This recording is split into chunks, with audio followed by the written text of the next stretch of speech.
Bana, kuna mechi imegoma kuchezwa kwenye ligi ya mkoa wa Iringa.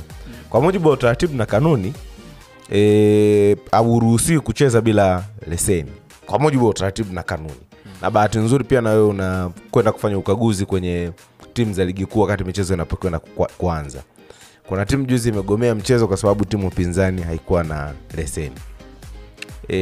Unapoenda kufanya ukaguzi wa timu, halafu unaikuta timu haina leseni au baadhi ya wachezaji hawana leseni na inawabidi wacheze, unatakiwa kucheza under protest kwa mujibu wa utaratibu ama unatakiwa kufanya nini?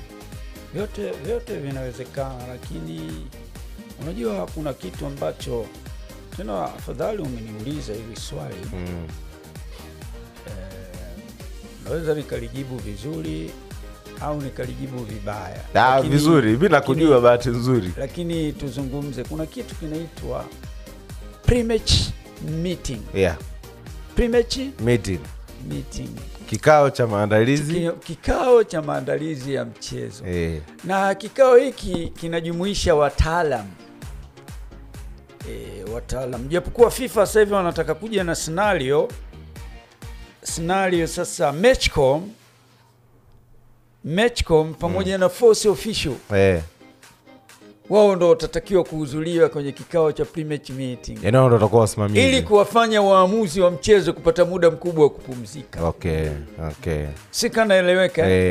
Yani manangu ni kwamba badala ya kutoka pale saa 4 kwenye kikao, kwa sababu kikao cha pre-match meeting kinaweza kufanyika mahala popote kwa mujibu wa maandalizi ya FA. Yani FA wale sawa au wenyeji wanaweza wakasema leo tutafanyia kikao Shamba FM cha pre-match meeting. Wanakwenda Shamba FM wanafanya pre-match meeting. Hasa mwamuzi atakapotoka hapa sawa, zunguke mpaka arudi hotelini aende akale. Wanaona kama atachukua muda mrefu sana, pengine ule muda wa utulivu utakuwa mdogo sana. Kwa hiyo kinachofanyika ni kwamba sasa, kwa sababu huyu ana majukumu baadaye, hizo mechi inaweza kwa mfano inachezwa saa 8 mchana. Kwa sababu kanuni inaruhusu kuanzia saa 4 mechi kuchezwa. Si ndio?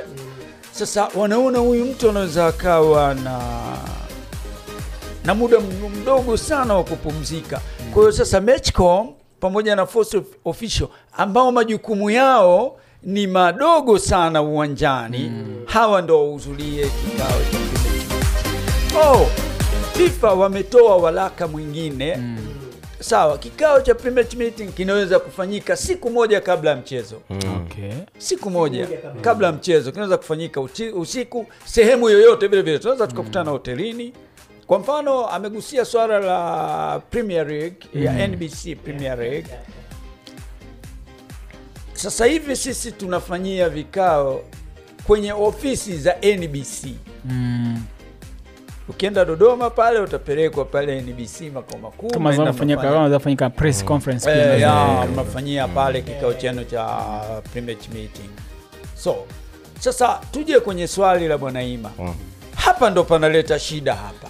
Hapa ndo panatakiwa sasa tufike mahala tueleweshane na vilabu. Ndio maana nikazungumzia football understanding.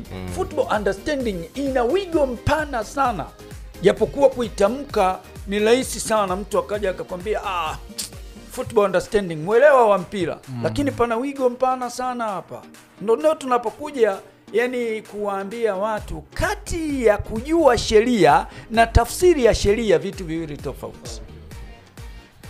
Mimi naweza nikawa najua sheria, namba moja inasema hivi, namba mbili hivi, ukaimba tu. Sasa ile tafsiri yake, na ndio maana sisi tunaposema modern referees tunataka improved referees every day. Sawa? Kwamba referees lazima uwe na uwezo wa kutafsiri na ujasiri wa kuamua. Sisi kama naeleweka vizuri. Kwa sababu unaweza ukawa unajua sheria, unaweza ukatafsiri na ukakosa ujasiri. Kwa mfano, straightly intensity iliyotumika na Ima kumshambulia Kwilasa inahitaji red card. Clear. lakini ujasiri wa kumpa Ima red card huna. Si kama naeleweka vizuri hapo. Sasa tuachane na hayo mambo, unaweza nikaingiza vitu ambavyo viko nje ya swali la Bwana Ima. Ni kwamba hapa kwenye pre-match meeting hapa ndo kuna tatizo, kwa sababu wakati wa pre-match meeting timu zote zenye matatizo na mchezo zinatakiwa kutoa taarifa zake kabla ya mchezo kuanza. Mmoja, baadhi ya wachezaji wanaokosa leseni, watu watakaovaa maprotector, either nini garments nini ya kichwani kwa ajili ya kujilinda, kichwani nini na kadhalika. Mwamuzi anatakiwa kuyasikiliza, na msimamizi au matchcom wanatakiwa kutoa taarifa mapema kwamba timu ya Ima haina leseni. Hasa amini, mimi nataka niishi hapo, sijajua kwenye pre-match meeting nini kiliamuliwa. Kiliamuliwa mpaka wakatoka pale wakaenda kwenye mchezo, wanaenda kupambana huko. Hasa hapa naona kuna tatizo la football understanding. Hatuchezi. Lakini kutocheza mechi hayo ni mambo ya kikanuni ambazo mimi sijazipitia kanuni za IRF. Lakini universal kanuni zinasemaje? Yani hata kama ikiwa mtu anakosa unapogomea mchezo, na ndio maana NBC kule wanasema kitakachoahirisha mchezo lazima kiainishwe katika kanuni na sheria. Kama hakipo kitakacho ahirisha mchezo lazima msimu unaofuata huu unaofuata ukienda Manungu ikifika saa 11 kasoro mpaka na 10:30 kitu lazima kishuke huko. Msimu wa mvua. Sasa match commissioner ataangalia, je, mvua hii ina asili mchezo kuahirishwa? Tunaweza kucheza, na kama kuna kucheza basi pigeni liishe. Na kama nani lazima kuwe na sababu. Sio kama mimi najiamulia tunaondoka uwanjani. Under protest inaruhusiwa. Lakini je, kanuni zenu zinaruhusu under protest? Maana kama watu uliwaambia mtu akiwa hana leseni asicheze. Na kanuni inakazia hivyo. Akiwa na leseni asicheze. Hata huyu bwana hawezi kukumbuka under protest. Atakaa pale anasema kanuni zinasema. Usipokuwa na leseni kama viongozi wametaarifiwa na wamekubali viongozi, lakini mpira wetu hautaki maneno, unahitaji maandishi. Kwamba achezeni tu. Hiyo bana. Tukifungwa je? Kwa assignment kwamba Ima aliniambia mimi niende Dar es Salaam. Kipi nini? Tupe documents. Unajua sasa hivi teknolojia imepanda, kila mtu mjanja sasa hivi. Kila mtu mjanja. Kwa hiyo bwana Ima, mimi siwezi kulizungumzia hilo kwa sababu ni kazi ya mamlaka yenyewe, tuwasikilize alafu tutaona, kwa sababu na mimi kanuni zenyewe sizikumbuki. Japokuwa niliziona. Bwana wao wenyewe watajua wapi walikosea, wapi wamenani, lakini kuigomea mechi ni kutengeneza hasara kubwa sana. Yaani pande zote zinapata hasara. Pande zote. Lakini swali la kujiuliza, mpaka ligi imefikia raundi ya 2, ya 3, ya 4 timu haina leseni. Why? Talipatia majibu baadaye. Bana, tuende kwenye nondo za leo kidogo. Alafu swali lingine nitakuja kukuuliza mwishoni kabisa. Kwanza umeniambia kuna ligi zinaendelea. Ni kweli ligi nyingi zinaendelea duniani. Kwa sababu ndio kipindi chake ligi. Kwa sababu tukizungumza ligi hatuzungumzii mashindano. Ndio, hatuzungumzii mashindano. Maana kuna ligi na mashindano. Hivi vitu viwili tofauti. Mashindano ni mengine. FA, CRDB, sijui Ndondo Cup wewe bwana Kwirasa na mwenzie Rupenza. Yale tunaita mashindano. Hii ni ligi, kwa sababu ligi inamtoa mwakilishi kwenda sehemu fulani kushindania kitu kingine. Na kinamtangaza bingwa either wa wilaya, mkoa, taifa na kadhalika au dunia. Hiyo ni ligi. Tana mashindano ya Mbushi bila sana Lupe. Kwa ligi inampeleka mtu kwenda kuwakilisha kwenye mashindano mengine kutoka kwenye hiyo ligi yenyewe. Kutoka kwenye ligi yenyewe. Ila mashindano ni ile kupatikana bingwa tumemaliza. Yakishakwisha yamekwisha. Chakula mtu milioni yake. Mtu kachakula milioni yake kaondoka. Fresh. Hayo mashindano. Lakini yako mashindano vile vile yanaingia kikanuni. Kwa mfano FA Cup ya Tanzania.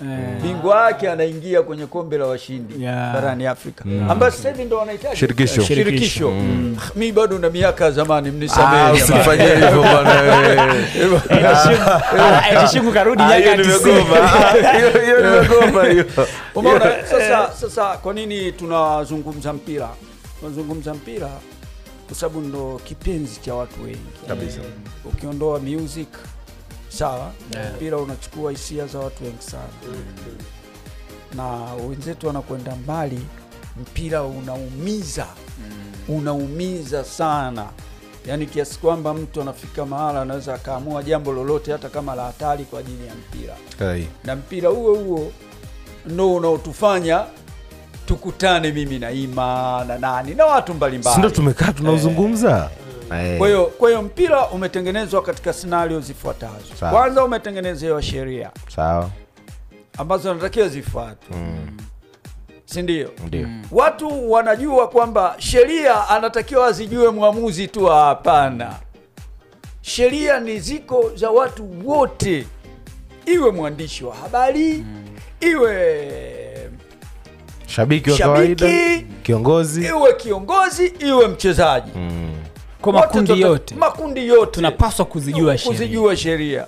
Mtakapokuwa tunazijua wote sheria, hata Ima atakapokuwa ametudanganya tunamwambia Ima pale mwanangu, hebu njoo tuambie. Ima sasa ataleta ujanja, lakini tukija kwenye kitabu tunamkamata kwa sababu wote tunazijua sheria. Lakini pamoja na kuzijua, wamesema lazima ujue kuzitafsiri. Kuzijua sio tatizo. Tatizo una wewe unatakiwa ujue. Sasa sisi hapa tunakuja kuzitafsiri. Tunakuja kuzitafsiri. Lakini pili, mpira lazima utengenezewe kanuni. Hizi kanuni ni kama ilivyo sheria. Si ndio?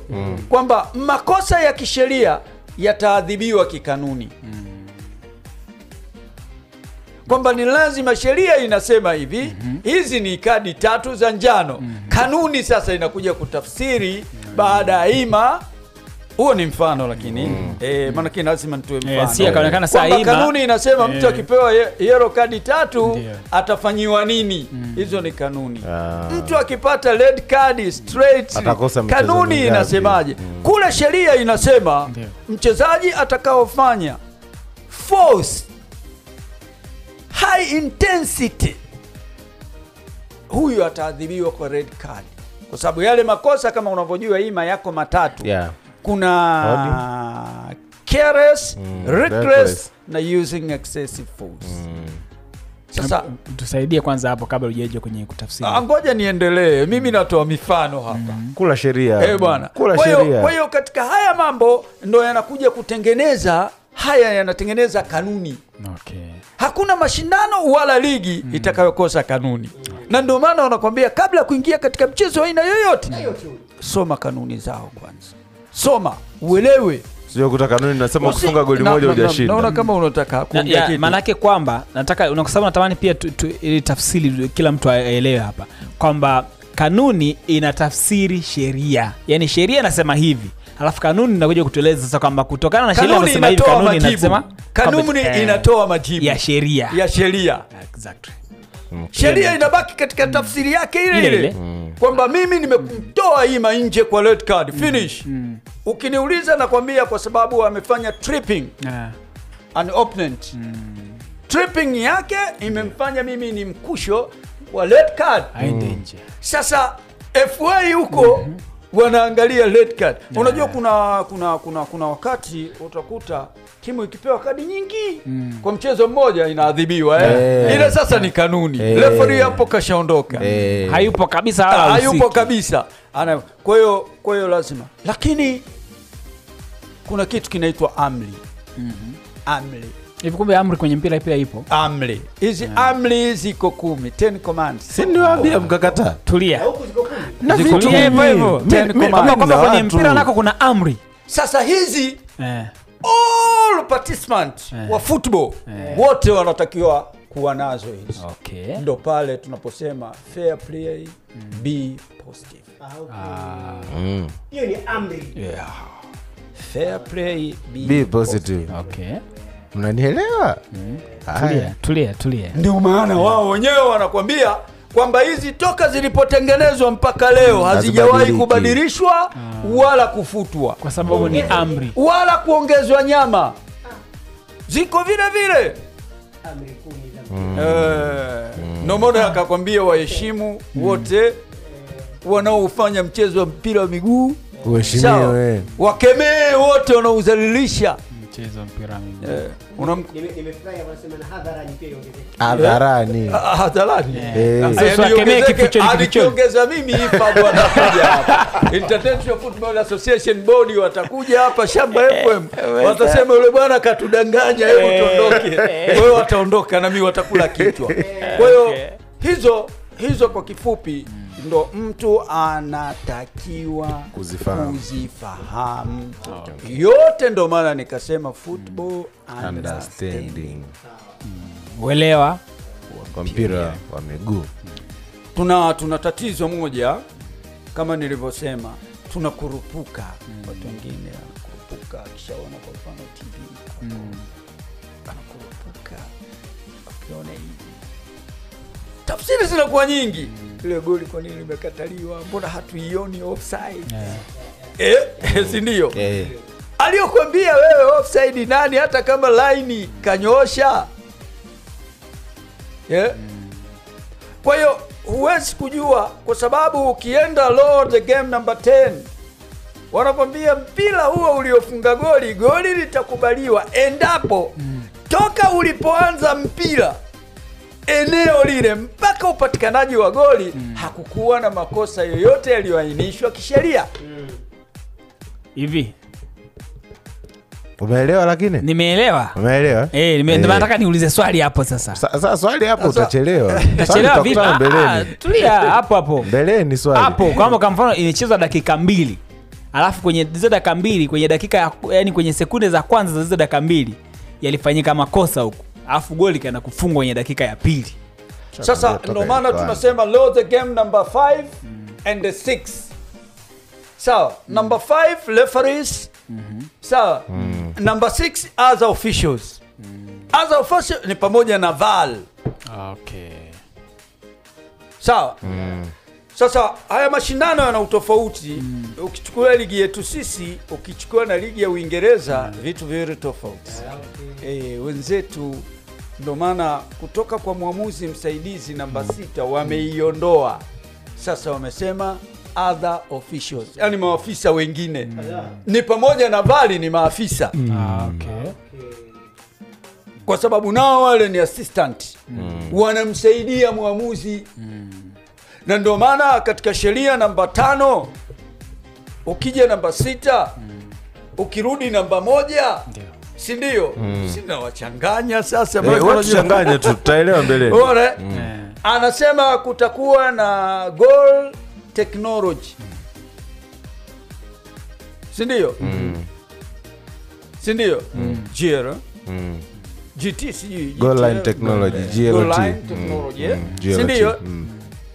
Wao pale namba 1 wamemaliza. Ukija namba 6 wanasema muamuzi atavaa kifaa maalum ambaye sasa hivi kimeongezewa nyama.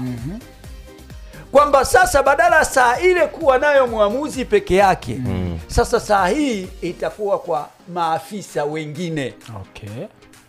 Namba 6 hiyo umeigusa. Manake Valo atakuwa nayo, assistant referees atakuwa nayo, sawa?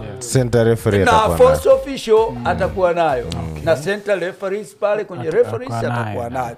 Immediately goli litakalovuka mstari, saa hii itatikisa watu wote hawa. Okay. Kwa wako kwa mwamuzi ukiamua kunyamaza. Kwa hiyo mwamuzi ukiamua kunyamaza, huyu atakwambia kwenye communication clear goal. Au saa yako ina shida. Goal. Huyu naye atasikia pale atasema clear goal, clear goal. Kwa hiyo kila kitu kitakuwa kimekamilika. Okay. Sawa. Isipokuwa VAR, muamuzi amepewa mamlaka ya kuhakikisha kwamba endapo ataona maelezo aliyolipata kutoka video assistant rooms kwamba hana uhakika nayo, anaweza kukubaliana nao kwenda kuangalia mwenyewe, kwa sababu maamuzi ya mwisho yanabaki kuwa ya referee.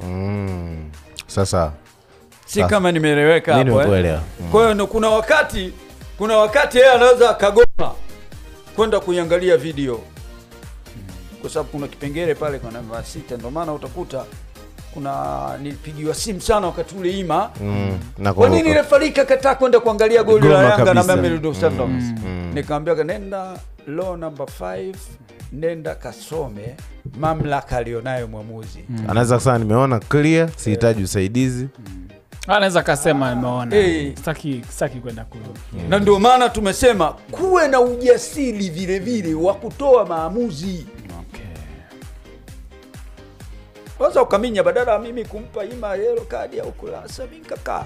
Kwa hiyo sisi hapa leo tunataka kuzungumzia kwamba kwa sababu kwanza ndo siku ya kwanza na sauti yangu pengine ndo leo anaisikia kwa mara ya kwanza. Kwa mara ya kwanza kwamba huyu jamaa tulimsikia sehemu fulani. Alikuwa wapi mzee? Huku tena kafikaje? Sisi tunazunguka. Sisi hatuna dini. Sisi hatuna tunaelewa, tunaondoa migogoro midogo bwana Ima ambayo inaweza ikaleta athari kwenye viwanja kabisa.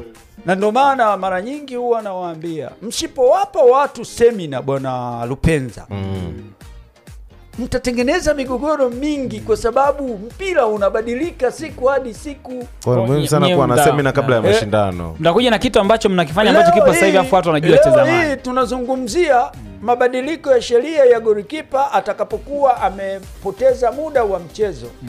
Si ndio? Lakini muda huo vipi ndo tunakuja kwenye tafsiri sasa. Muda upi ambaye golikipa anahesabiwa kwamba huo anaupoteza? Je, ipigwe kona au aadhibiwe kwa pigo? Ndio hapa tunakuja kujua. Bwana. Sasa usipokuwa unajua tafsiri, utasema tumeambiwa golikipa akipoteza muda kona. Bila kujua kona inapigwa katika wakati gani, kadi atapewa kwa wakati gani na mambo mengine. Kwa hiyo hivi ndo tunachosema tafsiri ni lazima muhimu sisi tuelewe. Sawa. Nilisema swali moja nimeuliza mwanzo, la pili nitauliza mwishoni. Sawa. Nataka kuuliza kwa uelewa kuhusiana na swala la advantage ambayo mwamuzi anatoa. Ni muhimu sana advantage, kwa sababu kwa referees ina credit kubwa sana. Mwamuzi anayetoa advantage, alafu advantage ile ikazalisha ikatengeneza impact. Ni sawasawa wanakuambia endapo mwamuzi atafanya kosa ambalo litabadili, nitakuja kuwaambia kwa uzuri zaidi siku ukipata nafasi, Mwenyezi Mungu akitupa afya njema. Kosa ambalo linakwenda kubadili matokeo ya mchezo. Na mwamuzi huyo akafanya kosa ambalo halitaenda kubadili matokeo ya mchezo. Uzito utakuwa tofauti hapo. Wasi mnanielewa vizuri. Hapo uzito utakuwa tofauti hapo. Yaani wewe umekosea alafu likaenda likazaa goli. Au wewe umekosea alafu goli lijazaliwa. Uzito tofauti hapo. Yaani makosa hayo tofauti. Sasa mimi swali langu yote lakini ni makosa.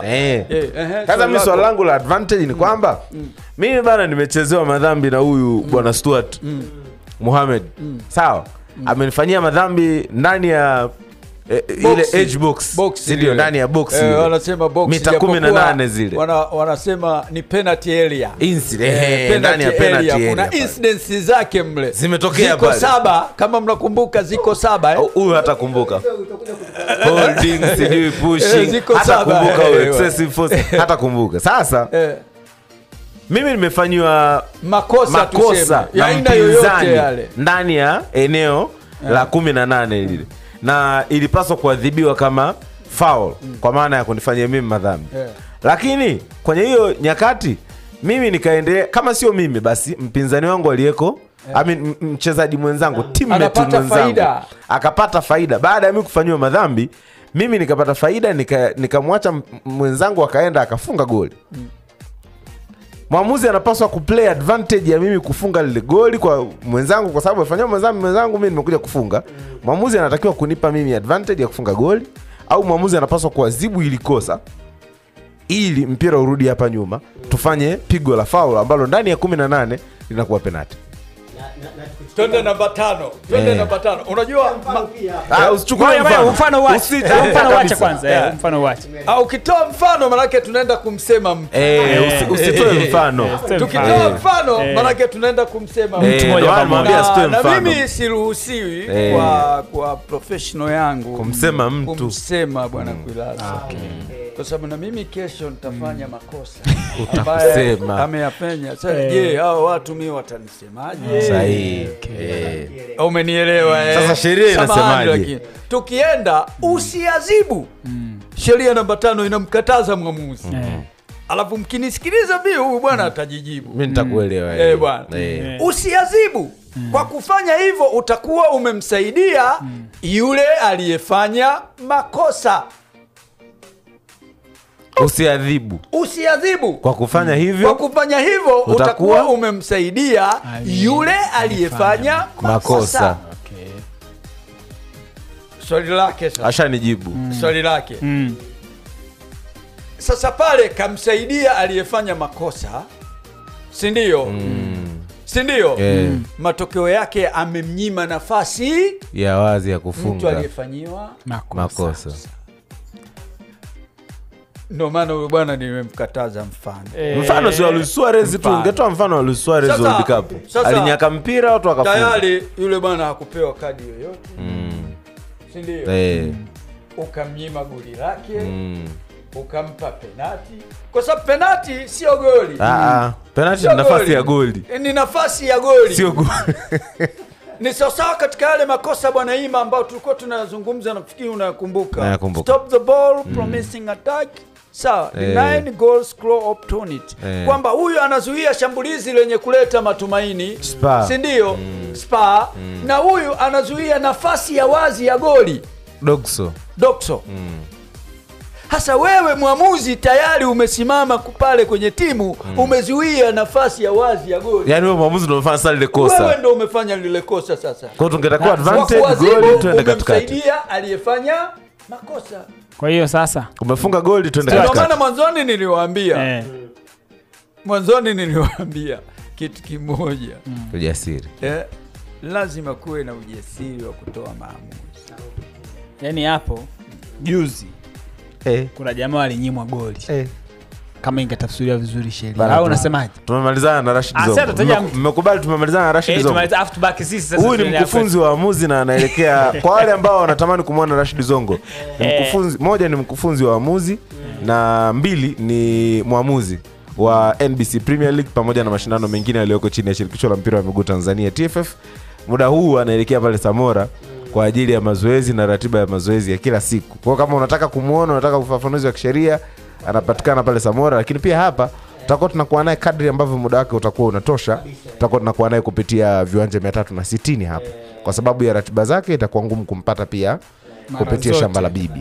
Maana sasa hivi tunataka sisi Shamba FM tuzungumzie modern football and modern referees. Sawa. Yaani kwa urahisi unaweza ukasema mpira wa kisasa na waamuzi wa kisasa. Lakini kuna vipengele ndani yake sasa. Mpaka football understanding imo kwenye modern referees, modern football imo. Kwa sababu tukitoka hapa kuna wakati tusigombane na watu. Na watu wanapata tabu sana bwana Kwilasa kwenye mpira unaoitwa handball. Ndio. Handball. Bwana hiyo ndio. Handball. Ndo tunagombana na watu sana. Sasa unaona hapo alivyochanganya. Pili watu wanagombana sana kwenye kitu kinaitwa offside. Ni lini onside, ni lini offside. Hapa ndio ukisikia huko nini hivi vitu vingine, timu imekosa leseni nini vitu vidogo sana. Lakini hapa kwenye sheria namba 12 hasa inahusu handball. sawa na hii ya offside. Hiyo handball offside kabisa Nani ile. kashika hiyo handball au juzi hakushika? Ahli juzi Kwa hiyo- kapigwa penalty juzi. Uliona penalty ya Ahli? Mtu aliweka Aliudieng mikono nyuma, Afu watu wakafunika. mzee sasa tuweke pale. Twende pale. Funika tuta tukaondoka. Sasa Akaweka. wakati anaweka mikono yake nyuma, Ali make the bigger body. alitengeneza Aliwekaje? vikwapa. Unaona sasa, unaona maswali ambayo yanakuwa mengi sasa hapo, ndio maana shida zinakuwa nyingi. Kwa hiyo inahitaji ufafanuzi mzuri. Ndio maana ili tuweze nimesema kuelewa. kuijua sheria kitu Jambo kingine, moja, tafsiri kuitafsiri kitu kingine, jingine. na ule ujasiri, Wa kuamua. usubutu Na kuamua sasa. kwamba sasa hapa mimi nasema hii ya Ima ni penalty, alafu baadaye usimamie mpira ulikuwa the bigger ball Hapa vingine au neutral position. Sawa. Ni wakati gani mkono unatakiwa kuwa na neutral position na wakati gani mkono unaanzia wapi? Sio kwamba mkono wote, kuna sehemu mkono unaanza, sehemu nyingine mkono hauhesabiki huko, pamoja ni kwamba uko kwenye kiungo chako. Sasa tutamaliza. Hakuna kitu Watatuchanganya. kibaya katika Watatuvuruga. hii hasa mipira hiyo. Wanakwambia kwenye game management huwa tunaangalia set pieces, Mipira ya kwenye sheria, kutenga. set pieces. Hapo ndo panakuwa tabu. Kuna holding, pushing, pulling. Jamani, asante Bana sana. Zongo, mimi nakushukuru, sana. lakini Nashukuru sana. kadiri muda utakavyokuia pia tunatamani kesho na kesho kutwa tuwe nawe Asante. tuendelee kupata darasa la sheria. Asante. Bana, huyu ni Rashid Zongo. Simamaliza. Tuweke nukta. Safi, tuko Sawa. bado kwenye viwanja vya 360. 88.5 Shamba FM.